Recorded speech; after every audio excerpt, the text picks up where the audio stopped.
print by Kyle Joe. You guys probably know him as Deadzilla on YouTube. Super cool guy. Glad to talk to him in person. That was the artwork that I liked from him, so I picked that up, and then that was all we bought in the Artist Alley. So moving on to the figures. Spent a lot of time in the dealer's room this year, contemplating what I wanted to get. But the first purchase I ended up making, which would be the most expensive, is the X-Plus 1999. That was the year the figure came out. It's the Nightmare Gamera from Gamera 3 Revenge Iris. This is if you don't know what I mean by Nightmare Gamera, it's only in the movie for a very brief time, very short. This is the main antagonist female, who is the one who bonds with Iris. This is her memory of what Gamera looks like when he killed her family. Kind of like a very demonic, devilish, mangled, scary Gamera. Has the I'd call them the GMK eyes before the GMK eyes were popularized. So definitely awesome. This was fresh, mint, new in box, factory sealed still. I bought this at the Monstrosities table they had there, so this is the package it came out of. And it's kind of like the same style of package that my X-Plus EX Mother Legion came from. So, got the Tokusatsu Monstrosities vlog business card. Super cool. I bought it from Nate at that table. Or Nate at that table. There we go. And he was just as excited as I was that I bought this figure. He came out and he hugged me and we talked about it for a while. And just incredible figure. Kind of like my prize piece for G-Fest was what I bought first. Had to think about getting it for a while. I've always wanted one. It was $175 for it, new in box. Just opened up a few minutes ago.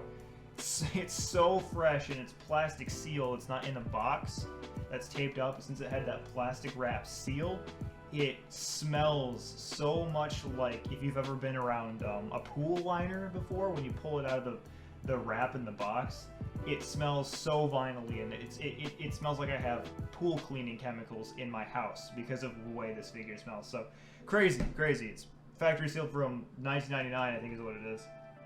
Yeah, so it's been in that package for 19 years, and I just pulled it out. Amazing. So there's that. Moving on from there, what did we get? This is a Marmot, I do believe. Yep, it's the Marmot. It's the Marmot Orga that is done in glow-in-the-dark vinyl. It is purple and white with hints of yellow. This thing glows, let me tell you. Can't really turn the lights off in here enough to make it work, but believe me, you don't even have to take it into like a dark area and it glows so much. But this is awesome. It's a huge figure. It's kind of like my second style figure like this. His legs are kind of bent inwards, but that's whatever. It's a big figure. Like, I mean, this is already a big Gamera. It's like 9 inches, so this is like 10 or so up to the top here. So definitely a big figure. The reason I wanted to get this is because I have this figure right here. I'll just get it out for comparison. This is also a Marmot, right? Yep, the Marmot Millennium Godzilla from the Vinyl Wars line. This is the Entertainment Earth exclusive, so there's only like 75 of these figures in rotation. And I bought this when it was new. And I wanted to get a figure kind of an Orga that I could kind of put with this, and it made sense. So now I have the Marmot Orga and the Marmot Vinyl Wars Godzilla 2000. So these can go together. And I bought this one for $60 when it came out. It's now priced like $200, $250 at G-Fest was what they were going for. I mean, there's less than 100 of these figures, so definitely really rare. This was $160. Anna paid for most of this figure as kind of like a birthday present to me, and I covered what she didn't have. So just this thing looks incredible, and I'm falling more in love with these like retro style, like classic vinyl figures from like Marmot M1. And M1 actually had a table there this year, so definitely a super cool figure. Something awesome to add to the collection. Just something that's unique. It's going to stand out. So I don't know where I'm going to put these. Over here, like that, I guess. That'll work. Move this guy a little closer. Alright, next. Impulse buy.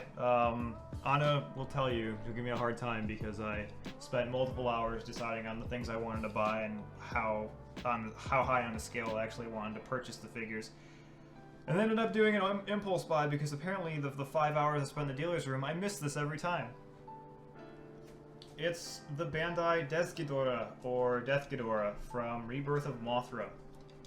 And I've wanted this figure for a very long time. I am a diehard Ghidorah fan. Apparently so is Don Fry, so here we go. But I saw this figure on the table that I hadn't seen it apparently throughout the rest of the Friday and Saturday.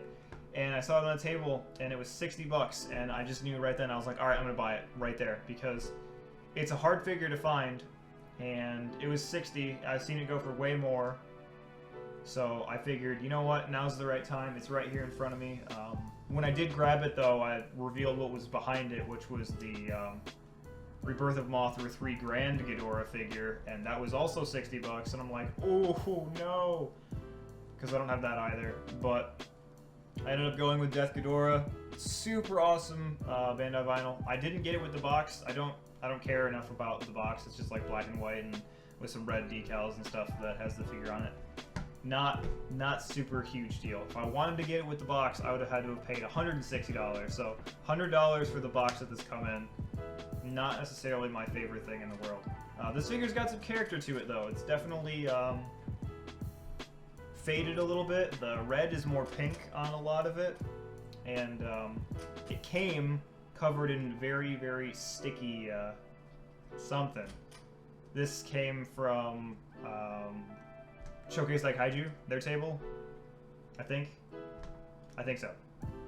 I don't remember what table I got this on. It was like second in from the door to the right. This is like first in the door to the right, so Showcase Like Kaiju.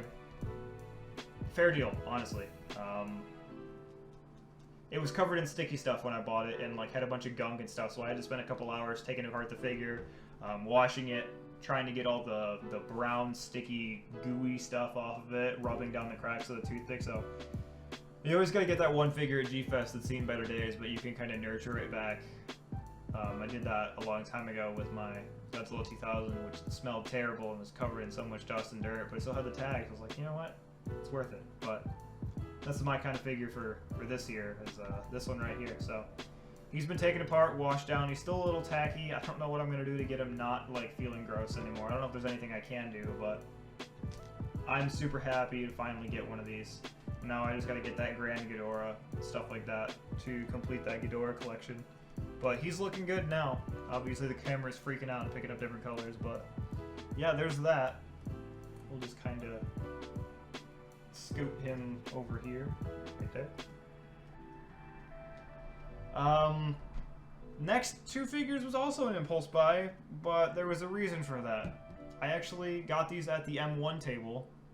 My mindset was, okay, the man, the myth, the legend, Don Fry is here this year. If I'm gonna get something for him to sign, it's gonna have to be something Final Wars. And I don't want it to be just another generic figure that I already have. So I went over to the M1 table, and they had an awesome deal. It was 2 for $1, $30. They're the HMV, that's a Japanese online retailer, HMV exclusive Godzilla, Final Wars, the 9-inch figure, and then the Angulus. They're both done in just like this matte gray kind of finish. Then they have these exclusive like HMV tags. They're basically just the tags, black and white, but they say HMV on it. Show the Angulus one real quick. $30 for both figures.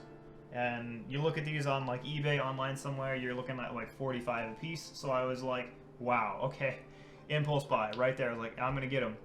And so I grabbed these. Those are the last things I bought in the dealer's room. We walked outside, and Don Fry was standing right there at the autograph table. So I paid my $25 for the autograph and picture, and I got him to sign the tag on the Godzilla right there, and I was like, wow, I am glad that I picked these up when I did. He was right there, so I mean, I guess you could say I paid $15 for this figure since it was 2 for $30, and then $25 to get it signed. So 15 and 25, what is that, 40? Yep, 40. So this, you know, getting this figure and getting it signed together by Captain Gordon from Godzilla Final Wars was less than the price of the figure normally goes online. So I was like, you know what, still a really good deal. I'll do it. But that's it. I mean, I didn't go overboard.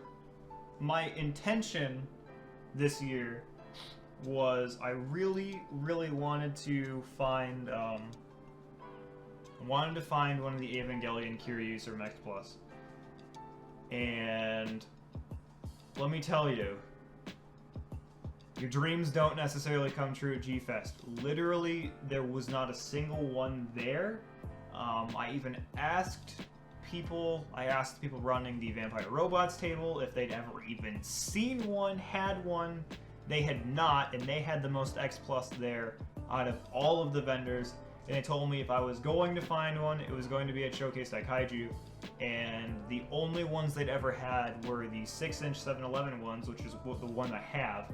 So I was like, man, these are not a figure that's very common. So made it a goal for myself to try to save my money for the rest of the summer here, from my paycheck to paycheck, just to try to maybe cover some more hours, stuff like that for people, and save up enough to pay that $350 some odd dollars that I'm probably gonna have to pay and get one of those, because apparently they're even rarer than I thought, and they were already super rare. So that's kind of going to be like my crown jewel of my collection at this point, if I can get my hands on one of those. And that's really what I was hoping for to find there. I had $400 cash in hand, and I was going to drop it on one if I found it there and just call it good. But I didn't, so I ended up with this stuff. I'm happy with this stuff. I never thought I'd be getting this because I'd really, never crossed my mind. This stuff, signed by Don Fry, super cool. Always wanted these two figures, and I happened to find them there for a decent price. And you know what? The memories I made talking to people at the Tokusatsu Vlogs table, how happy they were that I bought this figure. If you're watching, I really appreciate it, man, and thanks for the good deal, and thanks for giving me one of my best G-Fest memories.